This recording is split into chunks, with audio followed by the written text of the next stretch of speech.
ഹരേ കൃഷ്ണ. ഇനി നമുക്ക് 7ാമത്തെ ശ്ലോകം നോക്കാം. ഗിരിശദ്രുഹിണാദി സർവദേവാൻ ഗുണഭാജോപ്യവിമുക്തദോഷലേശാൻ അവമൃശ്യ സദൈവ സർവരമ്യേ നിഹിതാ ത്വയ്യനയാപി ദിവ്യമാല. ഇവിടെ ഇപ്പോൾ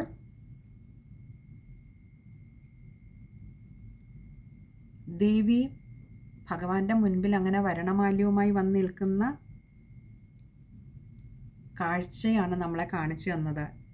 ഇനിയും പറയുകയാണ്, എന്തുകൊണ്ട് ഭഗവാന്റെ മുൻപിൽ വന്ന് ലക്ഷ്മി ദേവി വന്ന് നിന്നു എന്നുള്ളതാണ് ആദ്യം നമുക്ക് പറഞ്ഞു തരുന്നത്. ഗിരിശദ്രുഹിണാദി സർവദേവാൻ. ഗിരിശ എന്ന് പറഞ്ഞാൽ ശ്രീ പരമേശ്വര ഭഗവാൻ, ദ്രുഹിണ ബ്രഹ്മാവ്, ഗിരിശ ദ്രുഹിണാദി. അപ്പോൾ ബ്രഹ്മാവ് പരമശിവൻ ആദിയായിട്ടുള്ള സർവദേവാൻ, എല്ലാ ദേവന്മാർക്കും, സകല ദേവന്മാരും ഗുണഭാജോപ്യവിമുക്തദോഷലേശാൻ. ഗുണഭാജഃ അപി അവിമുക്തദോഷലേശാൻ. ഇങ്ങനെ 3 വാക്കുകൾ ചേരുന്നതാണ് ഗുണഭാജോപ്യവിമുക്തദോഷലേശാൻ. ഗുണഭാജഃ എന്ന് പറഞ്ഞാൽ തങ്ങളെ ആശ്രയിക്കുന്നവരിൽ വാത്സല്യാദി ഗുണങ്ങൾ ഏറെയുള്ളവരാണ് ഈ ബ്രഹ്മാവും പരമശിവനാദിയായിട്ടുള്ള ദേവന്മാർ. നമുക്കറിയാം, ദേവന്മാരെയൊക്കെ പ്രീതിപ്പെടുത്താൻ അവരെ ആശ്രയിച്ച് അവരെ സ്തുതിച്ചാൽ മതിയാവും. പക്ഷെ ഭഗവാനാകട്ടെ തന്നെ ആശ്രയിച്ചാലും ആശ്രയിച്ചില്ലെങ്കിലും ഭഗവാന് ആരോടും ഒരു പക്ഷാഭേദവുമില്ല, എല്ലാവരോടും ഒരുപോലെയാണ്. ഭക്തരെ സംരക്ഷിക്കുക എന്നൊരു കർത്തവ്യം ഭഗവാൻ സ്വയം ഏറ്റെടുത്തിട്ടുണ്ട്. പക്ഷേ അഭക്തരോട് ഭഗവാന് വിരോധഭാവമൊന്നുമില്ല. ഹിരണ്യകശിപുവിനെയും പ്രഹ്ലാദനെയും ഒരുപോലെ തൻ്റെ മടിയിലെടുത്തിരുത്തിയതാണ് ഭഗവാൻ. അത് ഭഗവാന് മാത്രമേ കഴിയൂ. പ്രഹ്ലാദനെയും തൻ്റെ മടിയിലെടുത്തിരുത്തി. ഹിരണ്യകശിപുവിനെ തന്നെ ദ്വേഷഭാവത്തിലായിരുന്നു കണ്ടിരുന്നത്. പക്ഷെ ആ ഹിരണ്യകശിപുവിന് സ്ഥാനം കൊടുത്ത തൻ്റെ മടിത്തട്ടിലാണ്.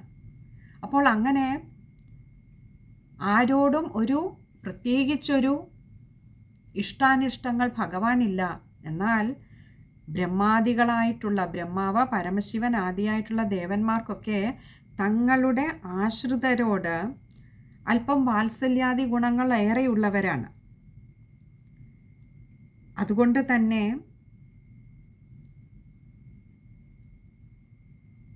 അവരിൽ ദോഷാംശങ്ങളും കൂടുതലായിരിക്കും. അതായത് തങ്ങളെ സേവിക്കുന്നവർ, തങ്ങളെ ആശ്രയിക്കുന്നവരോട് താല്പര്യം കൂടുതലും അതില്ലാത്തവരോട് താല്പര്യക്കുറവും വരുമ്പോൾ അവിടെ ഒരു ആ ഭക്തജനങ്ങൾ അല്ലെങ്കിൽ തങ്ങളുടെ പ്രജകളോട് ഇവർക്ക് ഈ 2 ദേവന്മാർക്കും അതുപോലെയുള്ള മറ്റ് ദേവന്മാർക്കും തോന്നുന്നത് അവരുടെ ആ കാഴ്ചപ്പാടിൽ ഗുണദോഷ സമ്മിശ്രമായിരിക്കും. ഇവിടെ ഭഗവാനാകട്ടെ അങ്ങനെ ഒരു വേർകൃത്യം ഇല്ലാത്തതുകൊണ്ട് തന്നെ ഭഗവാന് എല്ലാവരോടും ഒരേ ഭാവമാണ്. ഭഗവാൻ അവിമുക്തദോഷലേശാൻ. ഭഗവാൻ എങ്ങനെയാണ്? ഇങ്ങനെയുള്ള എല്ലാ ദോഷാംശങ്ങളിൽ നിന്നും അവിമുക്ത. ലേശാൻ എന്ന് പറഞ്ഞാൽ തീർത്തും. അപ്പോൾ ഇങ്ങനെയുള്ള എല്ലാ ദോഷവശങ്ങളിൽ നിന്നും തീർത്തും അവിമുക്ത. ഇവർ ഈ ബ്രഹ്മാവും പരമശിവൻ ആദിയായുള്ള ദേവന്മാരൊക്കെ അവിമുക്തരാണെങ്കിൽ ഭഗവാൻ അതുകൊണ്ട് തന്നെ മുക്തനാണ്. ഇങ്ങനെയുള്ള ഗുണദോഷങ്ങളൊന്നും തന്നെയും ഭഗവാനെ ബാധിക്കില്ല. പക്ഷെ ഇവരൊക്കെ ഈ തങ്ങളെ ആശ്രയിക്കുന്നവരോടുള്ള വാത്സല്യാദി ഗുണങ്ങളിൽ നിന്നുണ്ടാകുന്ന ഗുണദോഷങ്ങളിൽ നിന്നും ദേവന്മാരൊന്നും മുക്തരല്ല, അവിമുക്തരാണ്. അതുകൊണ്ട് തന്നെ അവമൃശ്യ സദൈവ സർവരമ്യേ. അവമൃശ്യ സദൈവ, സദാ ഏവ ആണ് സദൈവ. അവമൃശ്യ എന്ന് പറഞ്ഞാൽ ഈ കാര്യങ്ങളൊക്കെ ആലോചിച്ചിട്ട് സദൈവ, സദാ ഏവ, എല്ലായ്പ്പോഴും തന്നെ സർവരമ്യേ, സർവരിലും ഒരേപോലെ രമിക്കുന്നതായിട്ടുള്ള എന്ന് പറഞ്ഞാൽ തന്നെ ആശ്രയിച്ചാലും ഇല്ലെങ്കിലും തൻ്റെ പ്രജകളിലെല്ലാം ഭഗവാൻ ഒരേ രീതിയിലാണ് രമിക്കുന്നത്. ഒരേ രീതിയിലാണ് ഭഗവാന്റെ ആനന്ദം. അത് ഏത് ശരീരത്തിലിരുന്നാലും ഭഗവാൻ ആത്മാരാമനാണ്. അത് ഏത് ശരീരത്തിലിരുന്നാലും ഏത് രൂപത്തിലിരുന്നാലും. പക്ഷേ ഈ ബ്രഹ്മാവിനും പരമശിവൻ ആദിയായിട്ടുള്ള ദേവന്മാർക്കും തങ്ങളുടെ ആശ്രിതരോടുള്ള ഭാവത്തിൽ ഭേദമുള്ളത് കൊണ്ട് തന്നെ അവരിൽ ഗുണദോഷങ്ങൾ ഏറെയാണ്. അതുകൊണ്ട് തന്നെ തീർത്തും ഇത്തരത്തിലുള്ള ഗുണദോഷങ്ങളിൽ നിന്നും അവർ വിമുക്തരല്ല. മറിച്ച് ഭഗവാൻ സദാ സർവരിലും ഒരേ പ്രകാരത്തിൽ ഭഗവാൻ കമനീയനായിരിക്കുന്നത് കൊണ്ട് തന്നെ നിഹിത ത്വയ്യനയാപി ദിവ്യമാല. നിഹിത എന്ന് പറഞ്ഞാൽ സമർപ്പിക്കപ്പെട്ടു. ത്വയ്യനയാപി, ത്വയി അനയാപി, അനയ അപിയാണ് അനയാപി. ത്വയി എന്ന് പറഞ്ഞാൽ അങ്ങയിൽ, അനയ ഈ ഇവിടെ ഈ ലക്ഷ്മി ദേവിയാൽ എന്ത് സമർപ്പിക്കപ്പെട്ടു? ദിവ്യമാല. ആ കയ്യിൽ പിടിച്ചുകൊണ്ടിരുന്ന വരണമാല്യത്തെ നോക്കൂ, അവിടെ ബ്രഹ്മാവും പരമശിവൻ ആദ്യമായിട്ടുള്ള സർവ്വദേവന്മാരും നിൽക്കുന്നിടത്ത് ദേവി ഒന്ന് ആലോചിച്ചു, എന്താ തൻ്റെ ഭക്തരിൽ ഭേദബുദ്ധിയുള്ളവരാണ് ദേവന്മാർ. അത് ബ്രഹ്മാവിനുമുണ്ട് പരമശിവനുമുണ്ട് എല്ലാവർക്കുമുണ്ട്. അതുകൊണ്ട് അവരിൽ ഗുണദോഷങ്ങൾക്ക് സ്ഥാനമുണ്ടാകും. എന്നാൽ ആ ഭേദബുദ്ധി ഇല്ലാത്തത് കൊണ്ട് തന്നെ ഗുണദോഷങ്ങൾക്ക് ഒട്ടും സ്ഥാനമില്ലാത്തതുകൊണ്ട്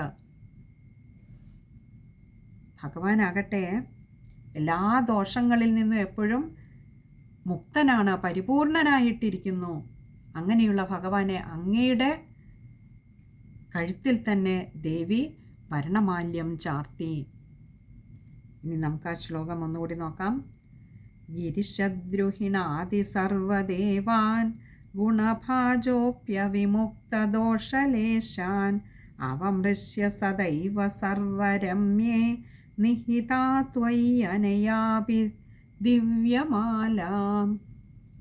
ആ ശ്ലോകം വായിക്കുമ്പോൾ ശ്രദ്ധിക്കേണ്ട കാര്യങ്ങൾ: ഗിരിശദ്രുഹിണാദി സർവദേവാൻ, അത് കഴിയുന്നതും ചേർത്ത് തന്നെ വായിക്കുക. പിന്നെ ഗുണഭാജോപ്യവിമുക്തദോഷലേശാൻ, അവിടെയും ഗുണഭാജോപി അവിമുക്താണ്. അതുകൊണ്ട് പ്യ എന്ന അക്ഷരത്തിന് അകാരം കൊടുത്തു വായിക്കുക. ഗുണഭാജോപ്യവിമുക്തദോഷലേശാൻ.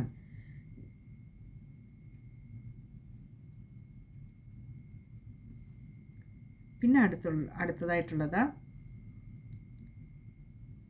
ത്വയി അനയാപി. ത്വയി അനയ അപിയാണ്. അതുകൊണ്ട് യ എന്ന അക്ഷരത്തിന് അകാരം കൊടുത്ത് വായിക്കുക. ത്വയി അനയാപി. ഇനി അടുത്തത് 8ാമത്തെ ശ്ലോകമാണ്.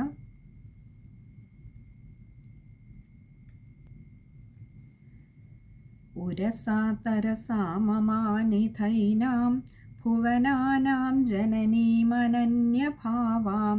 ത്വദുരോ വിലസത്തദീക്ഷണ ശ്രീ പരിവൃഷ്ട്യാ പരിപുഷ്ടമാസ വിശ്വം.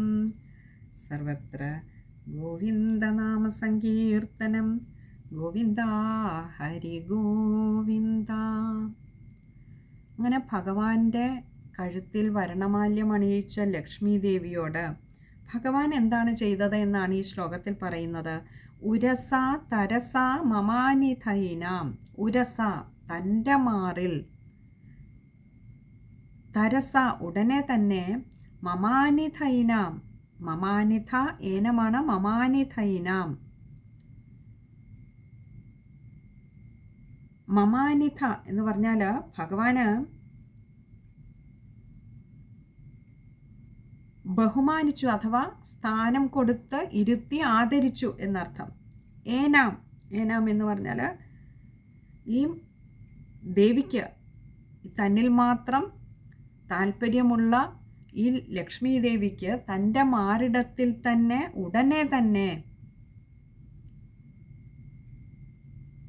ഇരിപ്പിടം കൊടുത്ത് ആദരിച്ചു ഭഗവാൻ. തൻ്റെ തിരുമാറിൽ തന്നെയാണ് ഭഗവാൻ സ്ഥാനം കൊടുത്തത്.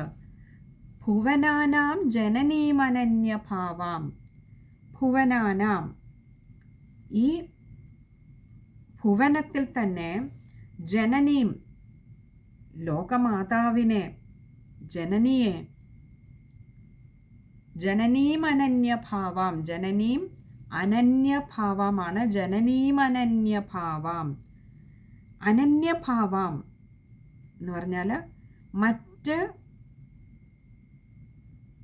ഭാവങ്ങളൊന്നുമില്ലാതെ ഈ ഒരൊറ്റ ഭാവത്തിൽ മാത്രം കേന്ദ്രീകൃതമായിട്ടുള്ളത് എന്ന് പറഞ്ഞാൽ അവിടെ ധാരാളം നമ്മൾ കണ്ടു, ദേവന്മാരും അസുരന്മാരും എല്ലാവരും നിൽപ്പുണ്ട്, ധാരാളം ആളുകൾ. പക്ഷേ അവയിലേക്കൊന്നും തൻ്റെ ഭാവമോ തൻ്റെ ദൃഷ്ടിയോ പോകാതെ ആ ലക്ഷ്മി ദേവിയുടെ താല്പര്യം യാതൊന്നിലായിരുന്നു. ആ ഭഗവാനിങ്കിലേക്ക് മാത്രമാണ് ശ്രദ്ധ പോയത്, ദൃഷ്ടി പോയത്.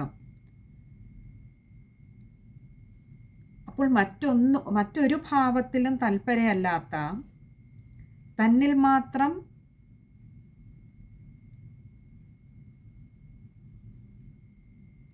തൽപരയായിട്ടുള്ള ആ ദേവി, ആ ലക്ഷ്മി ദേവിയെ ഭഗവാനാകട്ടെ തൻ്റെ മാറിടത്തിൽ തന്നെയാണ് സ്ഥാനം കൊടുത്ത് ഇരുത്തിയത്, മാനിച്ചത്, ബഹുമാനിച്ചത്.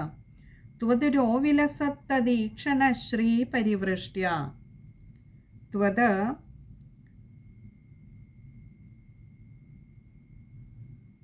ഉരോ വിലസത്തദീക്ഷണ ശ്രീ പരിവൃഷ്ട്യ. ത്വത്, അങ്ങയുടെ, ഉരോ വിലസത്ത് എന്ന് പറഞ്ഞാൽ അങ്ങയുടെ തിരുമാറിൽ വിലസുന്ന ആ തത ഈക്ഷണ ശ്രീ പരിവൃഷ്ട്യ. തത ഈക്ഷണ, വിലസത് തത ഈക്ഷണ, അങ്ങനെ വിലസുന്ന, അങ്ങയുടെ മാറിൽ നന്നായി ശോഭിച്ച് വിലസുന്നതായിട്ടുള്ള ആ ദേവിയുടെ, ആ ദേവിയുടെ ഈക്ഷണ ശ്രീ, ഈക്ഷണം കടാക്ഷം, ഈക്ഷണ ശ്രീ, ശ്രീ എന്നാൽ കാന്തി, ഐശ്വര്യം. ആ കടാക്ഷം ഒന്നുകൊണ്ട് തന്നെ ഉള്ള ഐശ്വര്യം.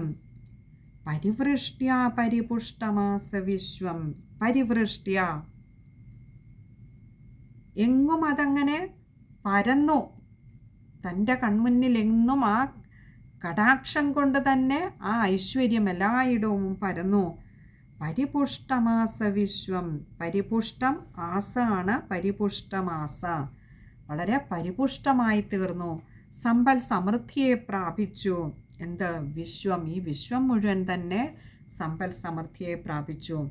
അപ്പോൾ ഭഗവാനെ അവിടുത്തെ ആ വക്ഷസ്ഥലത്തിൽ, തിരുമാറിടത്തിൽ സ്ഥാനം കൊടുത്ത് അവിടുന്ന് ആ ദേവിയെ, തന്നിൽ മാത്രം തൽപരയായിട്ടുള്ള ആ ലക്ഷ്മി ദേവിയെ, മറ്റൊരു ഭാവത്തിനോടും യാതൊരു താല്പര്യവുമില്ലാത്ത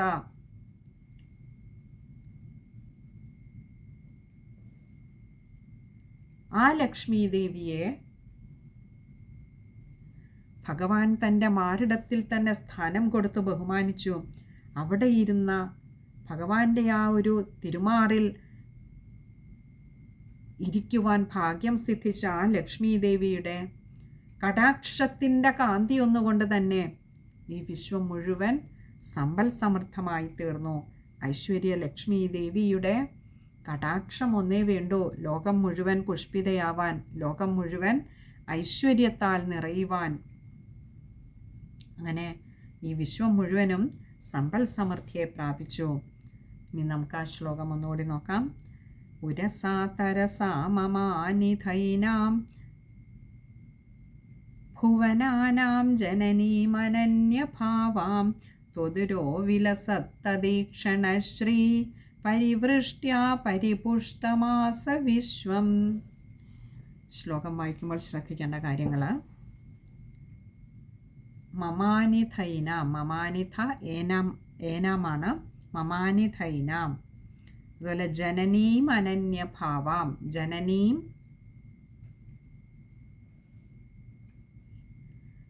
അനന്യഭാവാം. ഇങ്ങനെ രണ്ട് വാക്കുകൾ ചേരുന്നുണ്ട് അവിടെ. അതുകൊണ്ട് തന്നെ മായ്ക്ക് ആകാരം കൊടുത്ത് വായിക്കുക. അനന്യഭാവമാണ്. പിന്നെ ത്വതുരോ വിലസത്തദീക്ഷണ ശ്രീ പരിവൃഷ്ട്യ. ത്വത ഉരോ വിലസത തത ഈക്ഷണശ്രീ. അപ്പോൾ ആ വാക്കുകൾ ശ്രദ്ധിച്ച് വായിക്കുക. അതുപോലെ വിലസത തത്, അവിടെ വിലസത്തത് താ കൂട്ടക്ഷരമാണ്. തദീക്ഷണശ്രീ, വിലസത്തദീക്ഷണശ്രീ, അതും ശ്രദ്ധിക്കുക. ഇത്രയും കാര്യങ്ങളാണ് ആ ഒരു ശ്ലോകത്തിൽ ശ്രദ്ധിക്കേണ്ടതായിട്ടുള്ളത്. പിന്നെ പരിപുഷ്ടമാസ, പരിപുഷ്ടം ആസ ആണ്, പരിപുഷ്ടമാസ. അവിടെ ലക്ഷ്മി ദേവിയുടെ ആ കടാക്ഷത്തിൻ്റെ മഹത്വത്തെ വർണ്ണിക്കുന്നതാണ് അവിടെ സർവത്രയുണ്ട്. സർവത്ര ഗോവിന്ദനാമ സങ്കീർത്തനം, ഗോവിന്ദ ഹരി ഗോവിന്ദ. ഇനി അടുത്തത് 9ാമത്തെ ശ്ലോകമാണ്. അത് നമുക്ക് അടുത്ത സത്സംഗത്തിൽ കാണാമെന്ന് കരുതുന്നു. ഹരേ കൃഷ്ണ.